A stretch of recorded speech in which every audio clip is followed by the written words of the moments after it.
Yan. Ay, si Ate Gina yan? Oo. O, yan na. LPD.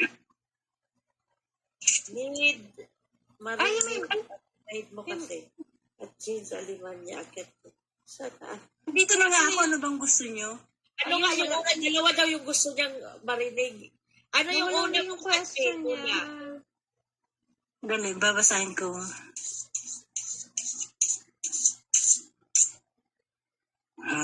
Talaga si LPD. Hindi ako tatantanan yan. Di ba kinento ko na noon dyan sa taas? Absent kayo? Hello? Wala pa, hintayin natin to. At dalawa yun eh. Hinahanap Alin? ko nga. Dalawa daw yung gusto niyang marakan. Pa-explain mo. Ano ba yung una? Saglit na. I-type mo nga ulit, admin, isa-isa lang. Yung una muna. Yung Jeannie Diz at saka si Jean Alemania ay iisa. Ha? Kasi dalawa yung aking channel. Yung Alemania, monetize yun. Tapos itong isa, hindi. Ito daw una. Ito daw may una. One, yung issue. Yung issue, anong role niya sa bugaw daw siya, sa pawpaw at Saan naging bugay? Bugaw. So, ulitin ko ulit. Last na to At saka hindi na ako magkaka-emotion kasi nung last kasi medyo naiyak ako sa ginawa sa akin. Ginawa dito. So, makinig kayo. Sandali nga.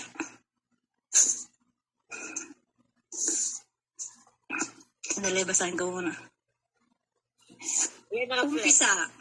Umpisa. Itong CPH, hindi ko yan kilala.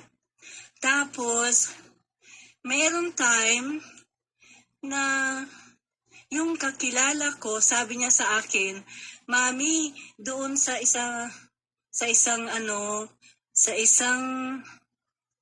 channel, pinag-uusapan daw ako na ako si Marites. Sabi niya, umakyat ka kay PH. Hindi ko kilala si PH noon.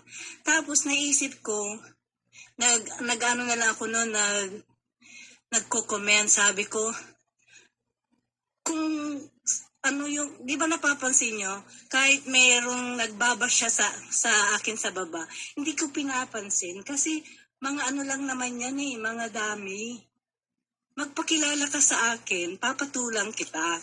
Pero pag yung ganyan lang, si ganito, lalo na yung 4 keeps na yan, ginagalit ako, pero hindi niya ako magagalit. So, iiksyan ko na lang. Nung umalis si Ara, di ba? Umalis si Ara, tapos wala na nga. May time, hindi ko alam, at saka ito para bakit ko binigay yung messenger ni Pau kay PH? Kasi nakikita ko si PH, nakikipaglokohan lang naman at saka alam ko, girlfriend niya si Kiba. Nakikita ko sa baba, Kiba, ganon. Tapos si Kiba naman, hindi naman nagseselos kung nakikipag harutan, sabi na lang natin, kay Kotsulin o kung minsan si Jane. Para sa akin, yung paghingi sa akin ni PH, tumawag kasi siya sa akin, yung paghingi sa akin ni PH, talagang gusto niya malaman yung messenger ni Pau. Wala naman akong inisip na iba kasi sabi niya, ayaw na raw niya ng mga walwalan. Gusto niya talaga yung may kabati, ganon. Wala akong inisip na iba. Kasi alam ko naman na may boyfriend, may girlfriend. At saka si Pau, may asawa. Itong si Pau noon, yung time na yon, meron siyang LS. Ewan kung sinong nasa taas, si Master Rex din yata nasa taas kay Pau. Tapos, nag-send ako ng message kay Pau. Sabi ko, Pau, gustong malaman ni PH yung messenger mo. At saka ganito pa pala, yung sinabi sa akin ni PH, hindi daw niya makontak o basta sabi niya baka daw naka-block si Pau sa naka-block si PH kay Pau. Hindi ko pa yun inisip. Bakit naka-block? Di meron na pala silang, aywan. Siyempre mag-iisip ngayon ako kung bakit na sabi niya na baka naka-block na siya. Naka-block na si PH kay Pau. That means meron sila nung communication. Siyempre, hindi naman tayo bobo. Mag-iisip na tayo ngayon. Pero nung araw na yon, wala akong naisip. Gusto makipagbati. Tapos, sabi ni Pau, Mami, itong ibigay mo sa akin. Sa kanya. Iba yung pangalan niya na binigay. Hindi yung messenger na ginagamit niya sa pagtawag sa akin. Iba yung pangalan na binigay. Sabi pala niya sa akin, gumawa daw ako ng GC.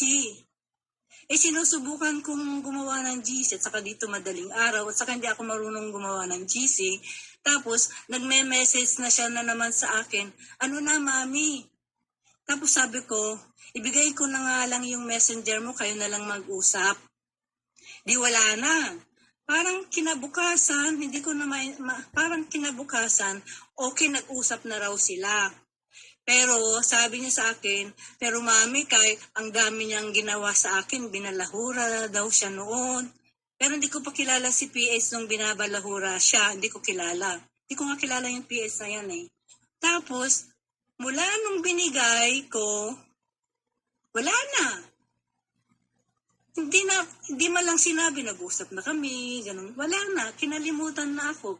Tapos sasabihin niyo, bugaw ako. Pero unfair naman, di ba? Wala naman akong ginawa. At saka meron nagsabi noon eh. Kasi ang sinabi ko, na kung alam ko lang na ganun ang pakay ni PH kay Pau, ay hindi ko ibibigay. Pero meron akong nabasa dyan sa comment section, common sense daw. Kung sino ka man ang nagsasabi sa akin, common sense na yung iisipin ko agad, na may pakay si PH, yun ang gagamitin kong common sense, yun bang ibig sabihin nun? Kasi pag ganung bagay na gusto makipagbati ang isang tao, ba't ko gagamitin yung common sense ko? Mag-isip ba ako agad ng masama? Siyempre hindi, di ba? Pero talaga, kung maibabalik ko lang, kakanta na, kung maibabalik ko lang PH, kung nakikinig ka man dito, hindi ko binigay sa'yo. Ang daming nangyari dahil dyan sa pagbibigay ko.